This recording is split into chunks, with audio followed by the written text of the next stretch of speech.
नमस्कार, मैं हूं निवेदिता। अमेरिकी राष्ट्रपति डोनाल्ड ट्रंप चुनाव हार चुके हैं, लेकिन ट्रंप हार मानने को तैयार नहीं। वो अभी भी इस बात पर कायम है कि राष्ट्रपति चुनाव में धांधली हुई है। ट्रंप लगातार सोशल मीडिया पर चुनावी प्रक्रिया और जो बाइडेन की जीत पर सवाल उठा रहे हैं। इसी बीच कयास लगाए जा रहे हैं कि विश्व के प्रमुख लोकतांत्रिक देश में राष्ट्रपति डोनाल्ड ट्रंप तख्ता पलट करने की कोशिश में है।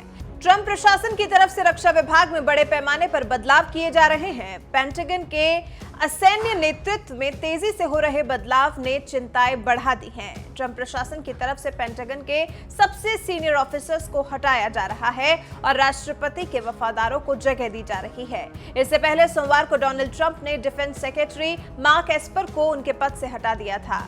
यहां पर एक जानकारी आपको देते चले कि डोनाल्ड ट्रंप ने अपनी पारी अभी घोषित नहीं की है। वहीं दूसरी तरफ सत्ता बदलाव की अपनी योजना पर जो बाइडेन आगे बढ़ना शुरू कर चुके हैं। ऐसे में ट्रंप से सहमति जताते हुए अमेरिका के निवर्तमान विदेश मंत्री पोम्पियो ने कहा है, सत्ता का हस्तांतरण शांतिपूर्ण तरीके से किया जाएगा और डोनाल्ड ट्रंप प्रशासन अपना दूसरा कार्यकाल शुरू करेगा।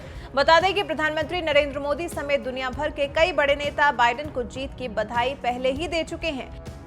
जानकारों की माने तो ट्रंप की तरफ से तख्ता पलट की कोशिश का अंदाजा इस बात से भी लगाया जा सकता है कि राष्ट्रपति डोनाल्ड ट्रंप के राष्ट्रपति चुनाव में जो बाइडेन वैध और निर्णायक रूप से जीते हैं, डोनाल्ड और उनके लोग कितना भी झूठ बोले और स्पिन करें, कुछ भी नहीं बदलेगा। सतर्क रहें, ये एक तख्ता पलट की कोशिश है। तो आप अंदाजा लगा सकते हैं कि क्या हो रहा है। अमेरिका के निर्वाचित राष्ट्रपति जो बाइडेन ने ट्रंप पर हमला बोला और कहा कि हाल में संपन्न हुए चुनाव में हार स्वीकार न करना शर्मिंदगी भरा है। ट्रंप के हार स्वीकार नहीं करने से सत्ता के हस्तांतरण की उनकी योजना पर कोई असर नहीं पड़ेगा और उन्होंने विश्व नेताओं से बात करनी शुरू कर दी है।